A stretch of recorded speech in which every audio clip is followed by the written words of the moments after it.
During a typhoon alert, Joyce Lane calls me and tells me to pick her up from her company. On the way there, I receive a text from her. You don't have to pick me up anymore. I'm going to stay over at Finn's place for a few days. I opt not to start anything with her. Instead, I calmly text back, okay. In the middle of the night, Finley Jones, Joyce's junior at work, uploads a social media post that's meant for my eyes only. Joyce can be seen huddling against Finley while feeding him some snacks in the photo. The window outside depicts a storm. The caption writes, "It's only befitting for me to tide out the worst weather with the woman I love the most." I leave a like on the photo calmly. Suddenly, Joyce calls me and demands what that like means. I reply coolly, "It means we're breaking up." On the third day after the typhoon passed, Joyce Lane finally contacted me. The text read, "Come pick me up at Finn's place. He's busy. Can't drive me back." In the past, whenever she called, I would drop everything and go. This time, I replied while waiting for my oatmeal to finish cooking. "Just take a cab." Half an hour later, Joyce dragged her suitcase through the door, her face dark with irritation. "I just got home, and you're already eating?" I paused, spoon halfway to my mouth, and looked up at her, confused. With an impatient huff, Joyce shrugged off her coat. "Stop eating and wash the clothes in my suitcase first. The power at Finn's house got knocked out by the typhoon yesterday. I didn't even get to shower." With that, she walked toward the bathroom. "I'm busy. Just toss them in the washing machine," I said evenly. Joyce stopped in her tracks. She frowned, glaring at me with clear displeasure. "Harry, are you done sulking yet? The typhoon was dangerous. You were taking forever to get there, so I stayed at Finn's. What's the matter? Does my safety mean nothing to you? Or are you seriously that jealous?" I swallowed the last spoonful of oatmeal,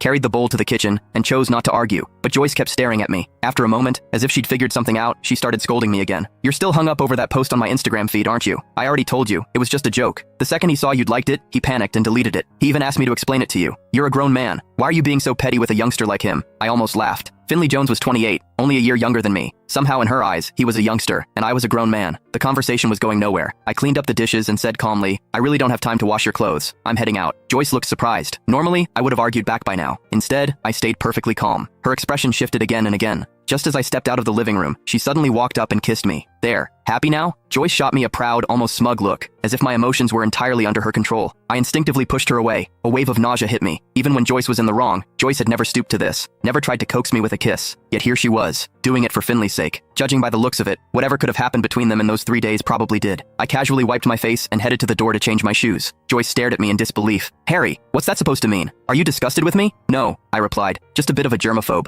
Joyce was just about to lose her temper when my phone rang. My rideshare had arrived downstairs. Seeing me about to leave, she suddenly grabbed my arm. Her expression turned strangely flustered. "What's gotten into you today? Where are you going?" "Work." Joyce heaved a sigh of relief and said with a cold expression, "Cancel the ride. I'll drive you." Her car was a gift from me, yet she rarely ever let me ride in it. This sudden display of consideration was unprecedented. I was about to refuse, but she had already grabbed the keys from the entryway and walked ahead. Typical of her, she strode ahead with her usual assertiveness. Left with no choice, I canceled the ride and followed her downstairs. The moment I sat in the passenger seat, I noticed an animation sticker stuck to the dashboard. It read, "Boyfriend's exclusive seat." Joyce had always been meticulous, and she hated unnecessary decorations in her car. It was